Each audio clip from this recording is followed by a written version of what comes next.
আজকে আমরা এদিকে যাব, আমাদের জীবনের কোনো নিরাপত্তা নাই।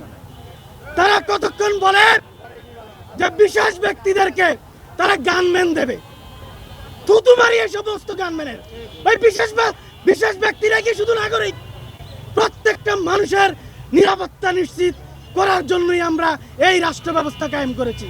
তাহলে আপনারা শুধুমাত্র ওই এনসিপির নেতা, ওই জামাতের নেতা, ওই বিএনপির নেতা, গুটি কয়েক সিলেক্টিভ মানুষ যারা এমনিতে নিরাপত্তা পায় তাদেরকে আপনারা নিরাপত্তা দিতে বসে আছেন, অথচ যার নিরাপত্তা প্রয়োজন তাকে আপনারা চিনছেন না।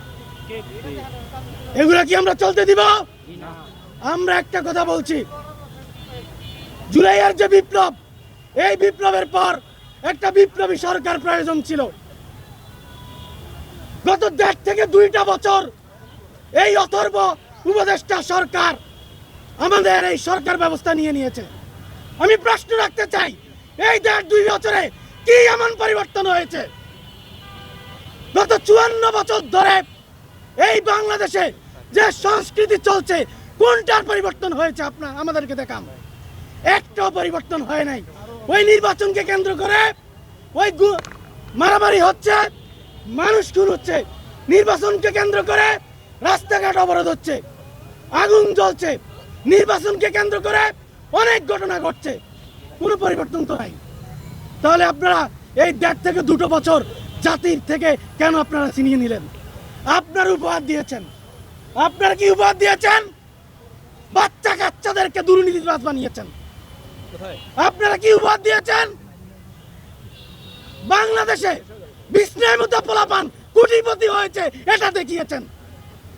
আপনারা কি উপহার দেখিয়েছেন? পোলাপানের মিনিমাম যে আদব কায়দা, সেগুলো এখন আর কেউ ফলো করছে না। যদি শৃঙ্খলার এই অবস্থাই হয়, বিপ্লবী সরকার যখন হয় নাই, তাহলে 2টা বছর আপনারা কেন জাতি থেকে ছিনিয়ে নিলেন? কেন এই সময়টা নষ্ট করলেন? এখন নির্বাচন হচ্ছে, এই নির্বাচনে প্রার্থীরা নির্মম খুনের মুখোমুখি হচ্ছে। আমাদের প্রশ্ন, যে হাদি ছিল ফ্যাসিবাদ বিরোধী আন্দোলনের প্রবক্তাদের একজন, জীবন পর্যন্ত দিয়ে দিল, সে এই আসনের প্রার্থী ছিল। নির্বাচন কমিশন থেকে বলা হচ্ছে এগুলো নাকি বিচ্ছিন্ন ঘটনা। আপনারা শুনছেন না? তারপরেও এই কমিশন এখনো বহাল থাকে। কি করে? তারা প্রার্থীদের নিরাপত্তা দিতে পারবে না, ভোটারদের নিরাপত্তা দিতে পারবে না, তাদের বাংলার জমিনে নির্বাচন করার কোনো অধিকার থাকতে পারে না। অথচ আমরা এখন ক্ষমতার ভাগাভাগিতে ব্যস্ত, আমরা এখন আসন ভাগাভাগিতে ব্যস্ত।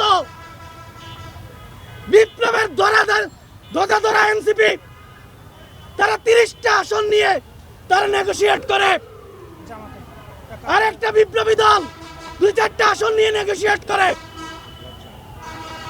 এই দৃশ্য দেখার জন্য 2000 ছাত্র জনতা জীবন দিয়েছে।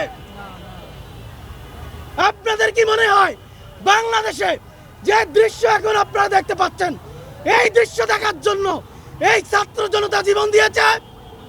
কখনোই না।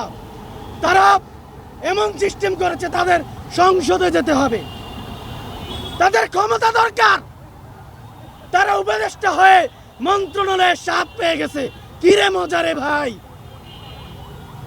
কি যে মজায় আছে। তারা মন্ত্রিত্ব করে সেখানে দুর্নীতির নতুন এক্সাম্পল সৃষ্টি করেছে। আপনারা দেখেছেন না মন্ত্রণালয়গুলোতে কি পরিমাণ দুর্নীতি হয়েছে?